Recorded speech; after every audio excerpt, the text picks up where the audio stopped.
mileage is mileage. Change happens. Changes are happening to us, but don't worry, it's not all bad.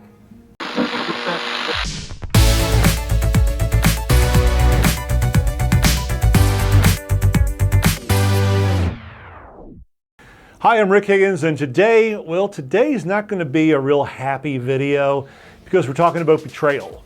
We're talking about betrayal of your body. Look, you can't stop it. You can't imagine or wish it away. These things are going to happen. The enemy is out there, and the best that we could do is to get the weapons and to get the knowledge and get the training that we need to give it a pretty damn good fight. Now, the title of this video had the words hot flashes in it, but did you know that there's such a thing as cold flashes?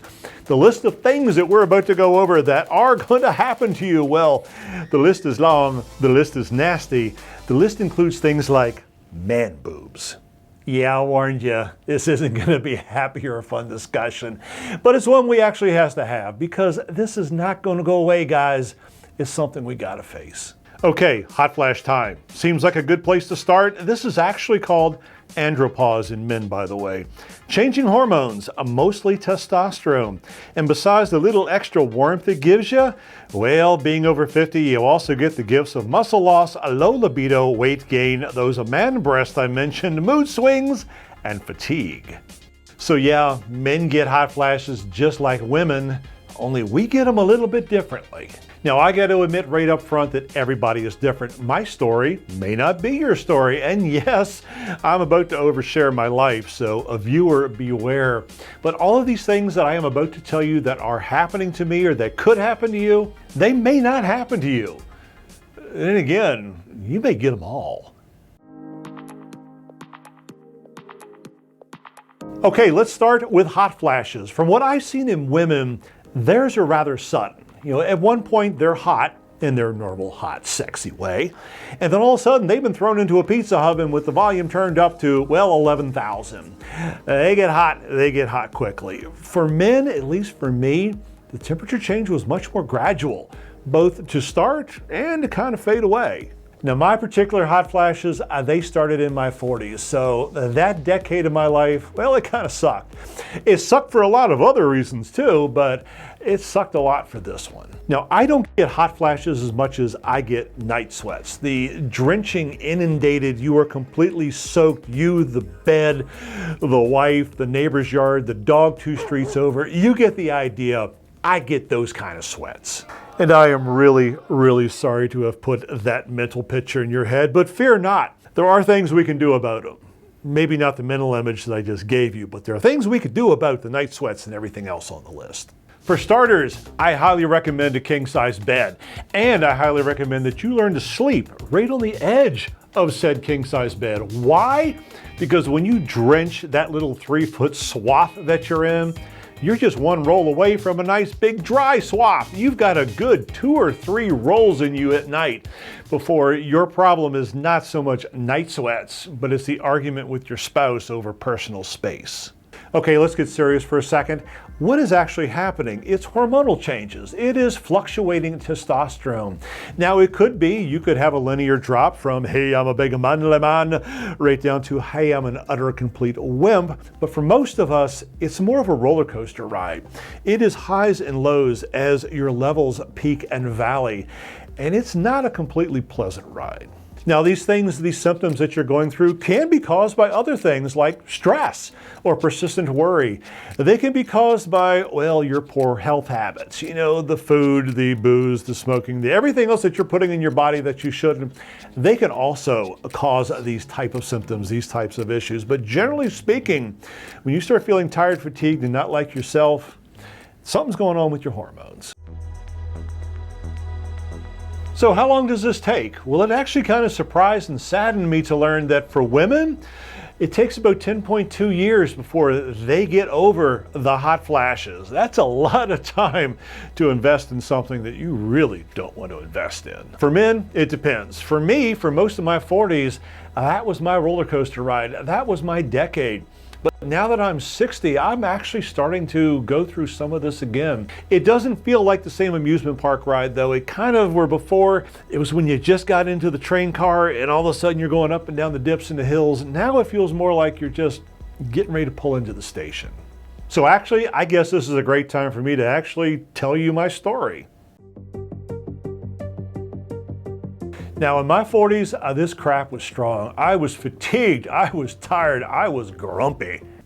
Okay, I was grumpier than normal.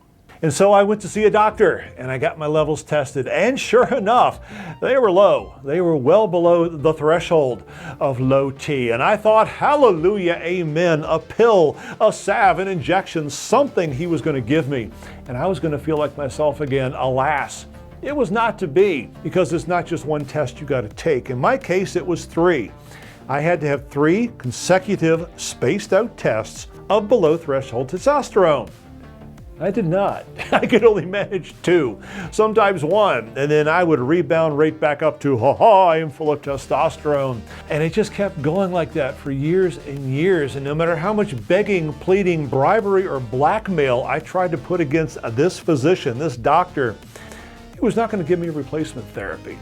He was just going to ride this out because I was riding it out. And then magically, around the end of my 40s, it just stopped. My testosterone went back up to normal, and there it stayed. But all of that kind of leads me to wonder, when is my next decline going to start? So my testosterone, it rebounded, but my night sweats, they never really stopped. It really kind of sucked. Now, I was married to a physician at the time, and she went into deep research mode to see if she could find something, anything, that might help me with my problems. And did you know that there's actually a link between your belly and your head, between your belly and your hormones? She discovered this thing that was supposed to be able to cure night sweats, this over-the-counter medicine that was supposed to make them go away. Now, this stuff is called it's called Prilosec. There have been some reports that prolonged use of Prilosec may not be good for you, but I took it throughout my 40s and I didn't have a problem. Your mileage may vary, and I highly suggest that you talk to your doctor about it. But for me, this oddball cure really worked. But here's the thing. You need to get the Prilosec with the magnesium. I tried both ways. The magnesium seems to, well, it does something that sort of just takes those damn night sweats and just makes them go away. Okay, legal disclaimer time. I am not a physician. Yes, I was married to a doctor for a number of years. That doesn't make me a physician. That cute girl down at the health food store, the one where you get your vitamins and alternative herbal medicine, she's not a doctor either. You need to see a real physician. You need to get checked to find out what is actually wrong with you. Otherwise, you're throwing attempts at cures at a problem that you don't even know what you have. So do yourself a favor, go down to your doc, have blood drawn, get tested, find out what's wrong with you. And that's the only way that you're going to be able to proceed. Now that list of body changes that's going to happen at 50, well, the list is kind of long, and it all kind of starts with these things. And by the way, these reading glasses piss me off. At 40 years old, I went and got LASIK to fix my eyes. And then just a couple hours later, I had to put these things back on my face. Ugh. But it's not all bad news. Did you know that in men after 50, brain function actually increases by a lot more than you had when you were in your 20s, which means I really want to make a joke about millennial men in their 20s having no brain function, but I think I'll just kind of leave it right there. Oh, and did you know that there is an opposite to hot flashes? They're called cold flashes. And this is my personal malady of choice, my personal nemesis. Now, my ex-wife used to call it hibernating, like I was some big Russian Arctic bear sleeping away through the winter. What it is this deep cold inside of your body, and no amount of covers, no amount of blankets on top of you are going to reflect back body heat to get you warm, because you got no body heat coming into your body, or at least it feels that way.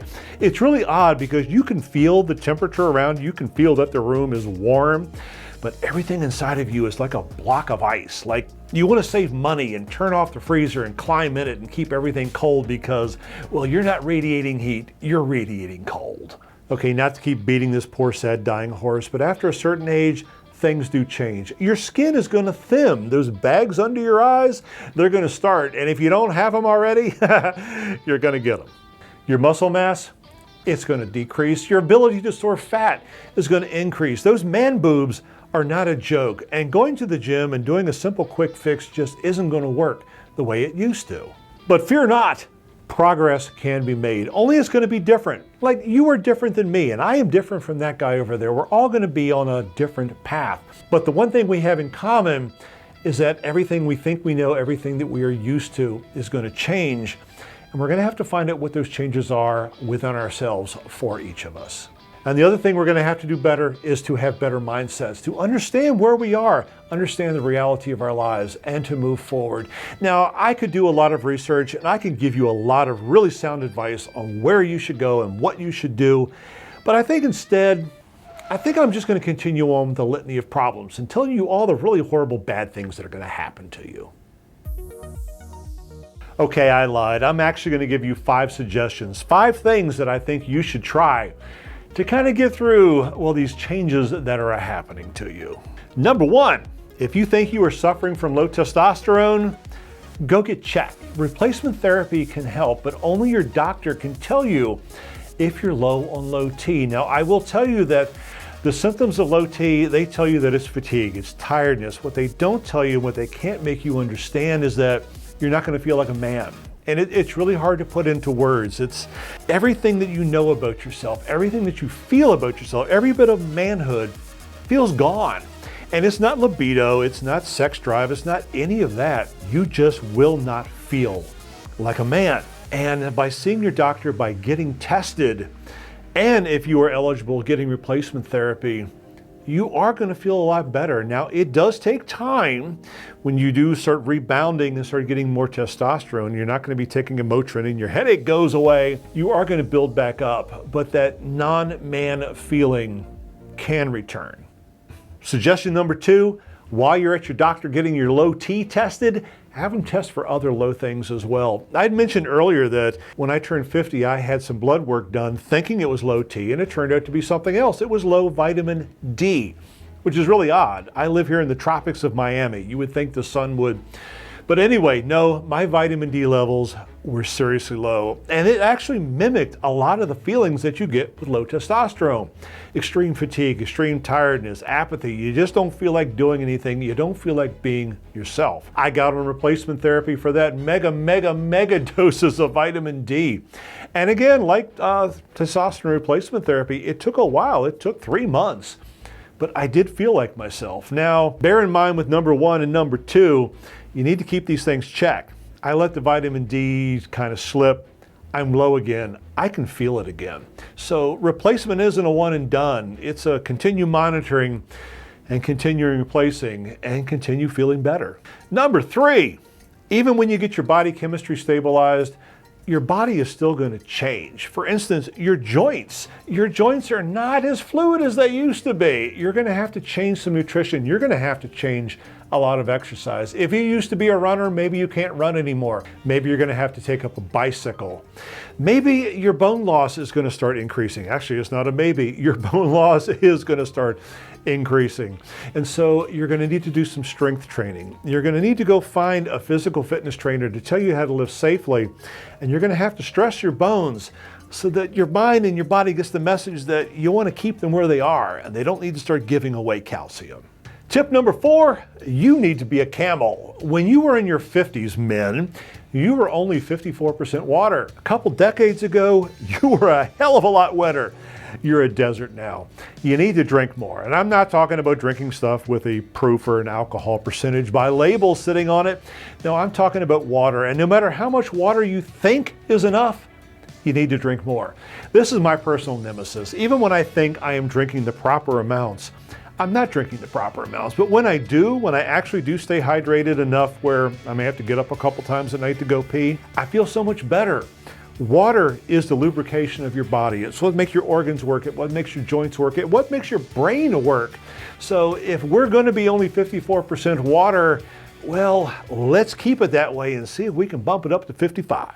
And tip number 5 starts with a problem. Your muscle mass is also going to decrease, and it's going to decrease a lot after 50. Again, strength training is your friend here, and again, find somebody who can help you, who can teach you lift safely. Now, you're not going to get pecs and you're not going to get abdominals like Arnold Schwarzenegger, like maybe you had back in your 20s. It's not in your cards. It is damn hard for guys over our age to achieve that. But what you can do is achieve strength. This body of yours is going to take you along an adventure. It's going to take you hiking. It's going to take you all the places and do all the things that you want to do. You want to be strong enough to do them. Heed tip number 5, get strong. And there's one last thing that you got to do that's going to bind those 5 things together, and that's work on your mindset. Invest in yourself. Yes, you're going to have other people investing in you, your nutritionist, your doc, your physical trainer, but you've got to invest in yourself. You got to believe in yourself. You got to do things like get better sleep and follow all the rules that they're telling you.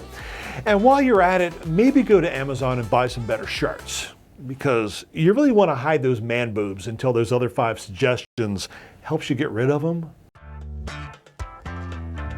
So the bottom line is that men over 50, we are changing. We might even be changing into our fathers, dear God, but changing we are, and change we will. But remember, these are the best times of our lives. We have so much ahead of us, so much adventure and excitement and things we want to do. All we have to do is, take care of ourselves, take care of our bodies.